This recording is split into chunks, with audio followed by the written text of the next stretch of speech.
Hey guys, welcome to the channel. If you want to know how I learned French and why it's okay if you're not fluent after 7 days or even 24 hours, keep watching. C'est parti. I'm an IT project manager from Germany, and on this channel we create content that helps us to be more productive, to learn new things, especially languages, and to live a happier and more fulfilling life. Today I want to show you how I learned French in about 950 hours over the course of 2.5 years, to help you to set realistic expectations and to not listen to some false prophets out there who claim that you can learn a language in, I don't know, like 7 days or 24 hours. Of course, you can learn a lot in a short amount of time, and you can have a basic conversation after not too much time.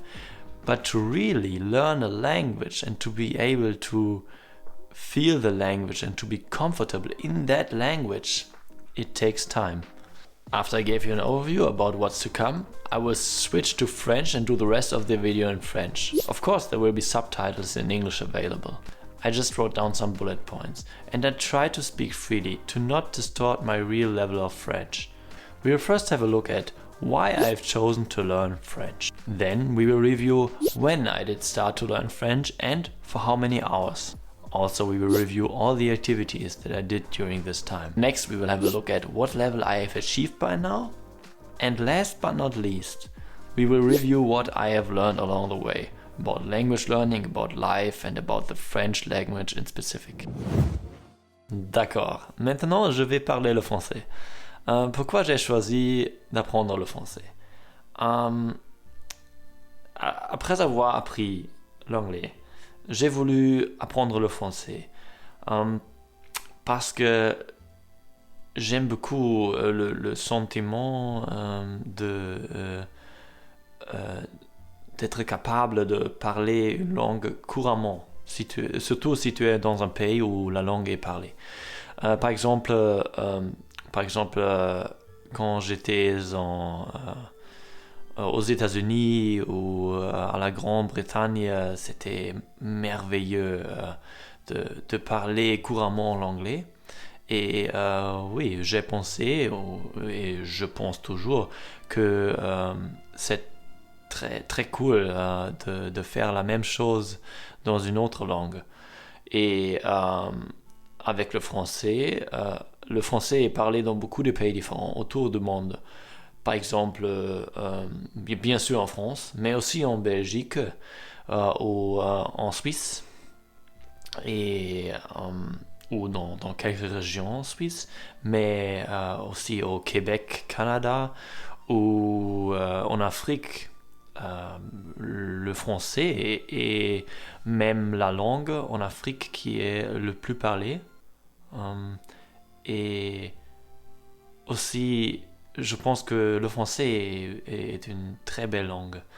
Le français a un son très, je sais pas, très unique. C'est une langue qui est unique. I have sampled every language. French is my favorite, fantastic language. Especially to curse with. Nom de Dieu, de putain de bordel de merde, de saloperie, de connard, d'enculé de ta mère. It's like wiping your ass with silk. I love it. Aussi, c'est aussi ma première langue latine, et j'espère que je peux apprendre d'autres langues plus facilement.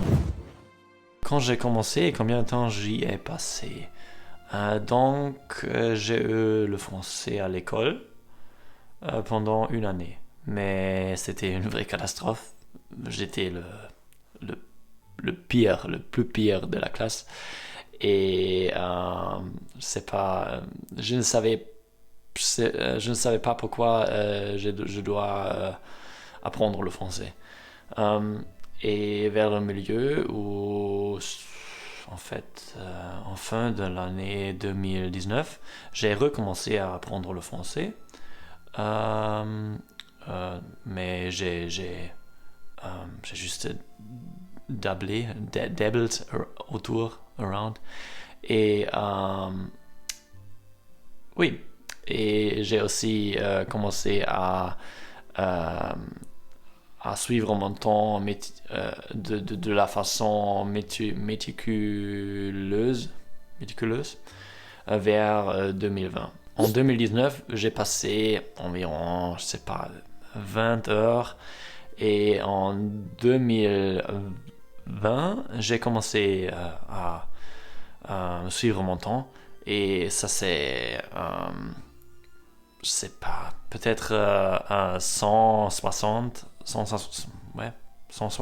heures en 2021. C'était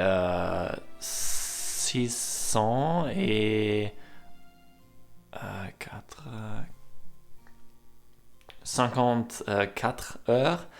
Le nombre en français, c'est toujours difficile pour moi. 2022, c'était cette année, j'ai passé déjà plus de 100 heures. Et c'est en total environ 950 heures. Et quand est-ce que j'ai trouvé ce temps? J'écoute du contenu quand je fais d'autres choses. Par exemple, quand je passe le serpillière ou je sais pas, quand je fais le ménage, des choses comme ça. Ou quand je conduis avec mon voiture, j'apprends le français pendant toutes les pauses du travail avec les applications différentes. Je consomme du contenu avec Netflix par exemple ou sur YouTube. Mais je passe aussi mon temps délibérément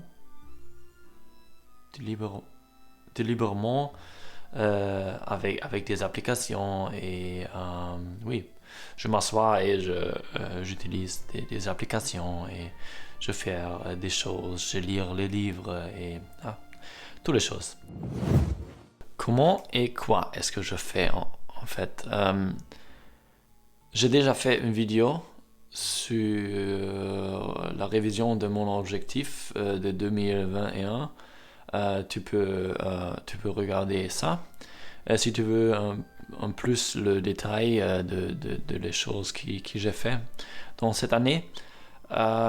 Mais maintenant, nous allons regarder toutes les choses, mais dans une façon plus vite.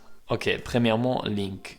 J'ai lu et j'ai écouté environ plus de 2 millions de mots.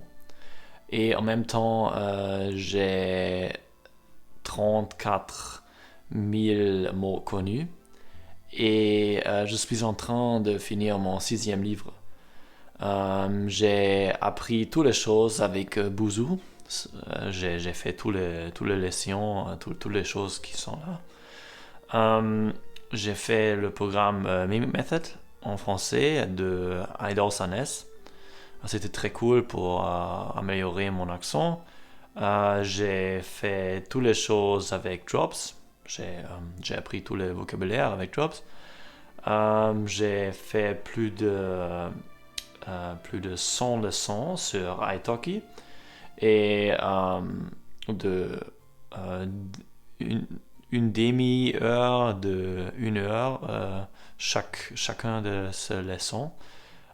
J'ai écrit plus de 100 posts sur Journaly pour améliorer mon écriture, mon scripture, je sais pas. J'ai écouté tous les épisodes de podcast français, Duolingo, Enough French et Coffee Break.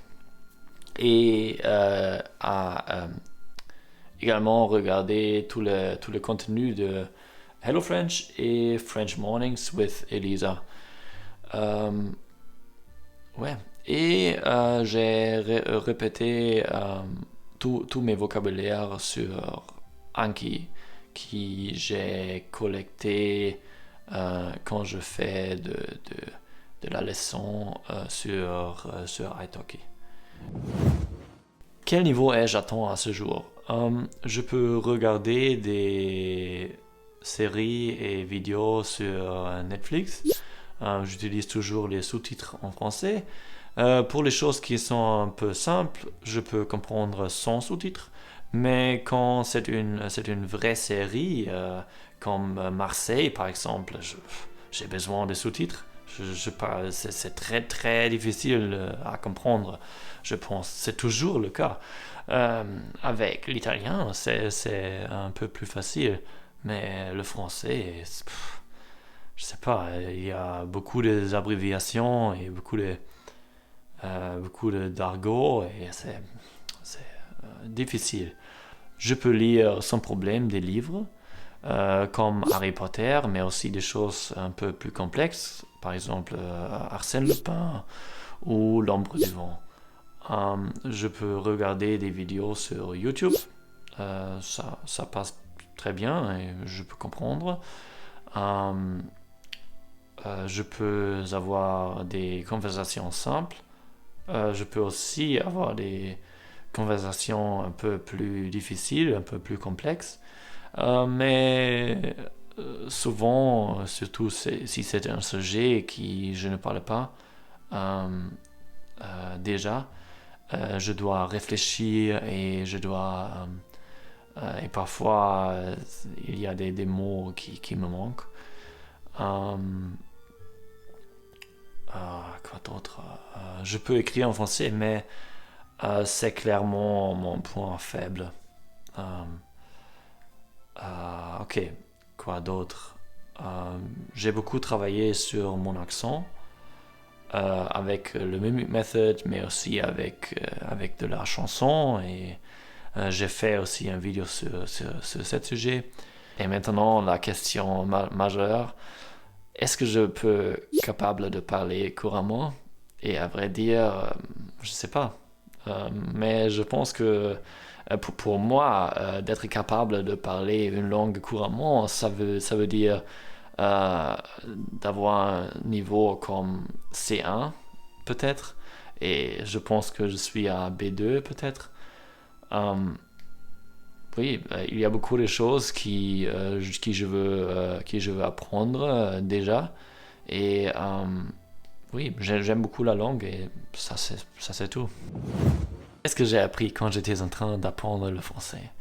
La première chose, input compréhensible et compelling est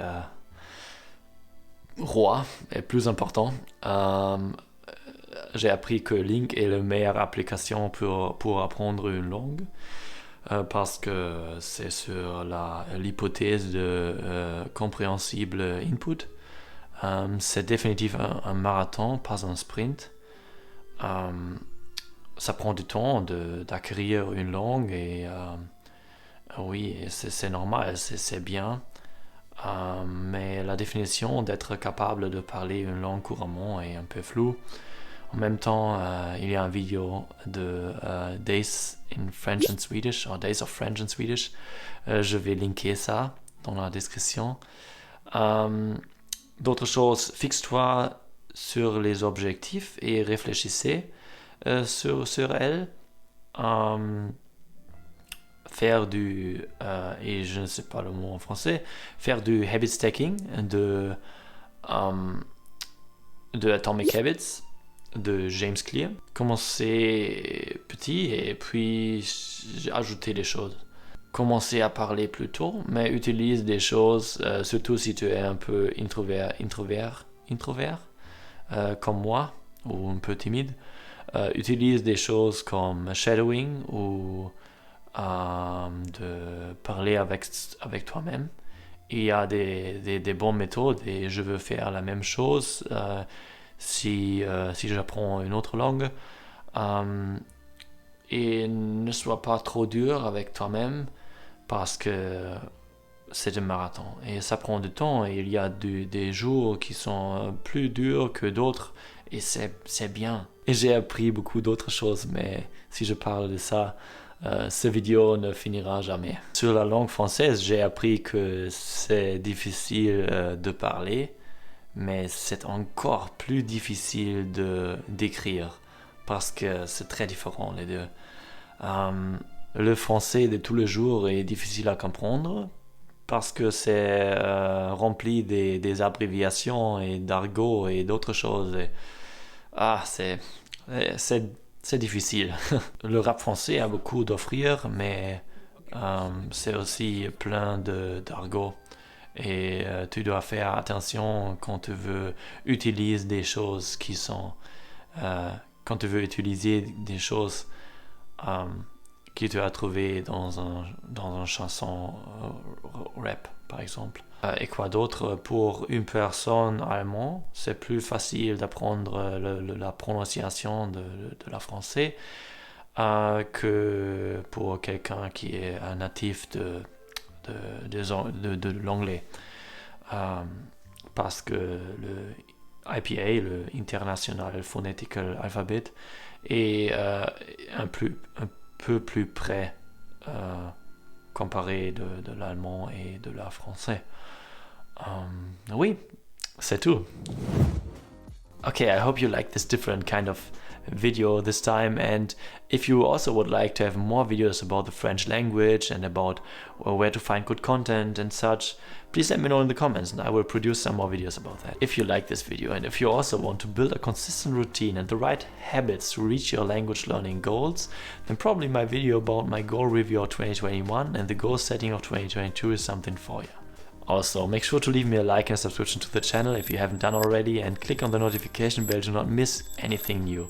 Thanks for watching and see you the next time.